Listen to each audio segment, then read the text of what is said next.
Hey folks, Sally Riggs here, psychologist, fellow long hauler and your long COVID coach. And first of all, I wanted to wish you a happy new year. And I also wanted to say something about that because I know there's many of us for whom this is our third, possibly even fourth new year for those who are maybe 2019 long haulers.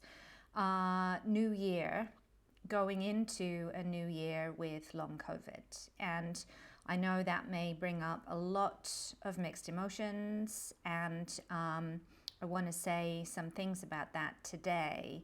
But first of all, I want to be your daily reminder that there is hope. For me, I spent New Year's Day with my sister, and I also spent New Year's Day last year with my sister, and being able to contrast taking the very same bus, taking the very same train journey. We didn't quite go to the same restaurant for lunch, but comparatively speaking, what I feel in my body is so dramatically different now than last year.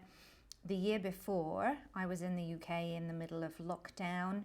I celebrated New Year with my parents, and again I can remember exactly how I felt.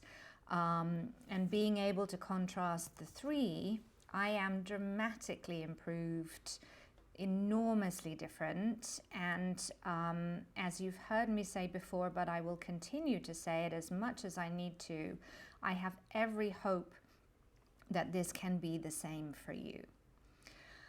But I wanted to talk a little bit because I know at this time of year, social media, TV, we're bombarded with stuff about resolutions and goals and all of these things to do with being active and diet and losing weight and so many things that can be enormously triggering for us. And I've never been a fan of New Year's resolutions. Partly as a psychologist, I know that they don't work, and partly as a smug runner, I was always the person in February who was happy that the gym got quiet again after all of the New Year's resolution people gave up and left. And I imagine many of you were also like that. And so it's hard to see people talking about going to the gym or doing active things or losing weight, because for many of us, the significant thing about long COVID is that we have lost those things. Maybe we've gained weight, maybe we can't be active anymore.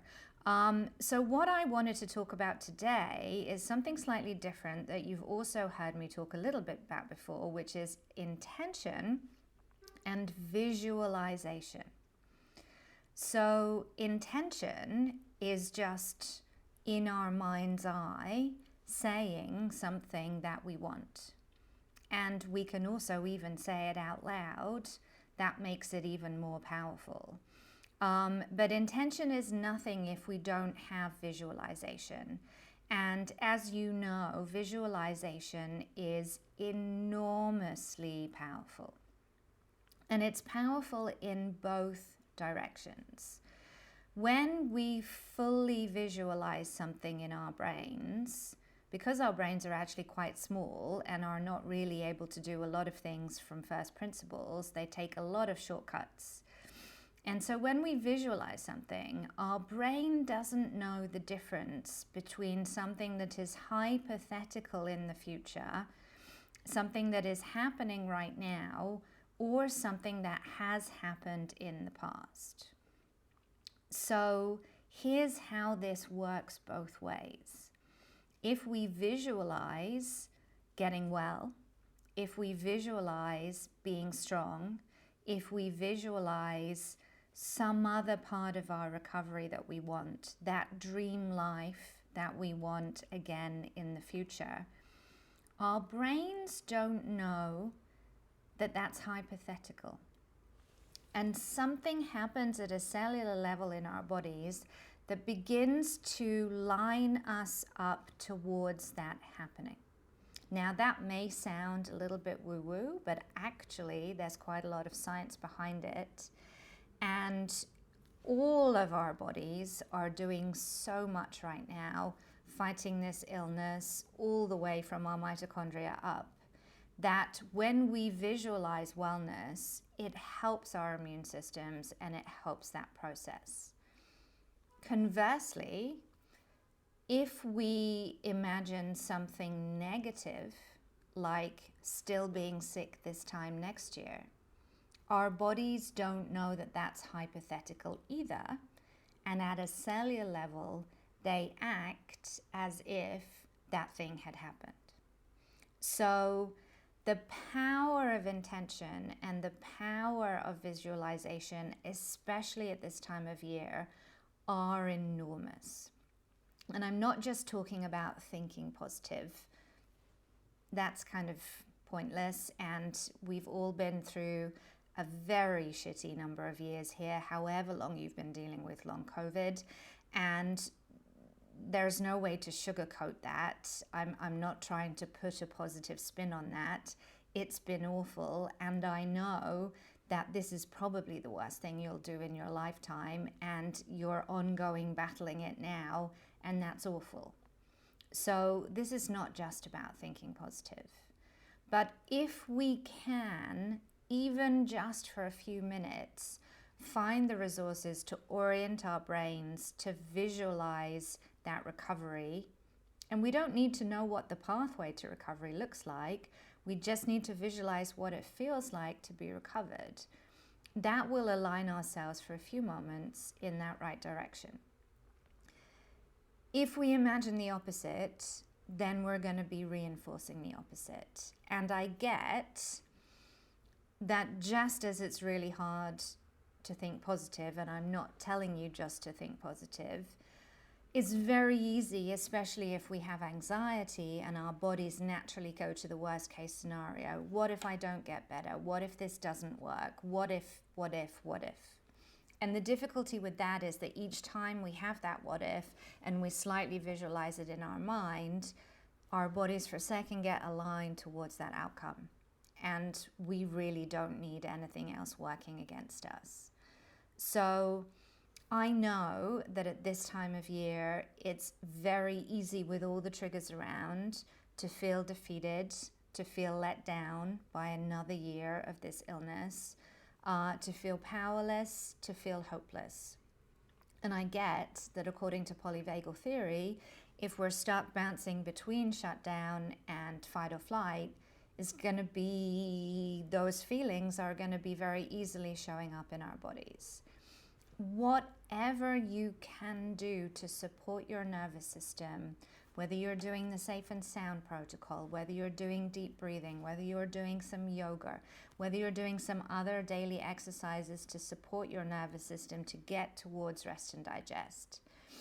In those brief moments where you have a little bit of ventral vagal, as we call it, close your eyes and visualize that beautiful thing that you want, because that will increase the power in your body right from those mitochondria up towards getting you to that place that you want to be. And that's what we can all do at this time of year. We can set our intentions.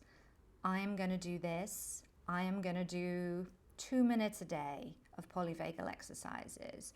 I'm going to take my supplements. I'm going to talk to this doctor. And I'm going to visualize what it feels like.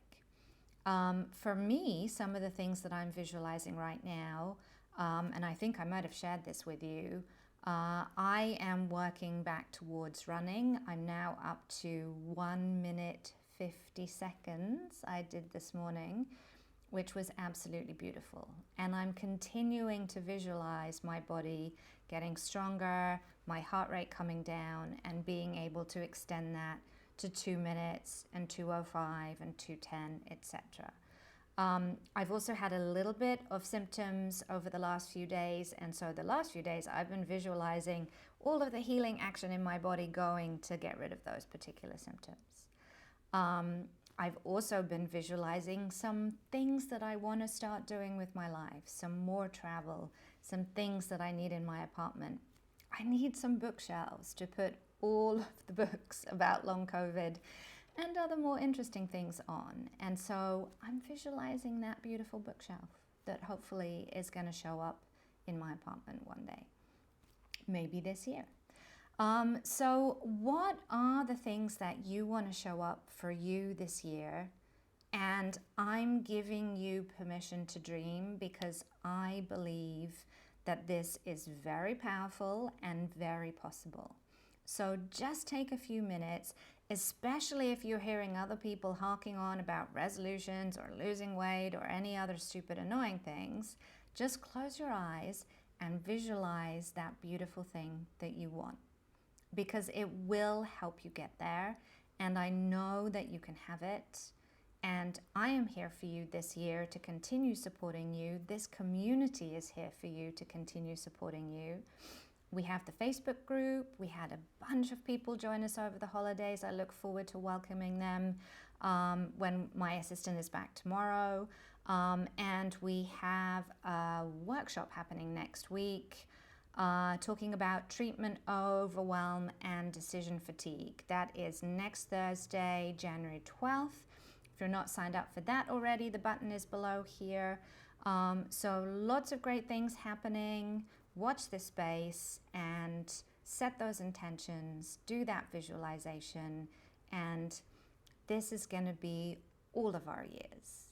We are going to beat long COVID this year. I can feel it. This is another Wellness Wednesday. I hope you have a tolerable week, and I will see you next Wednesday. Take care.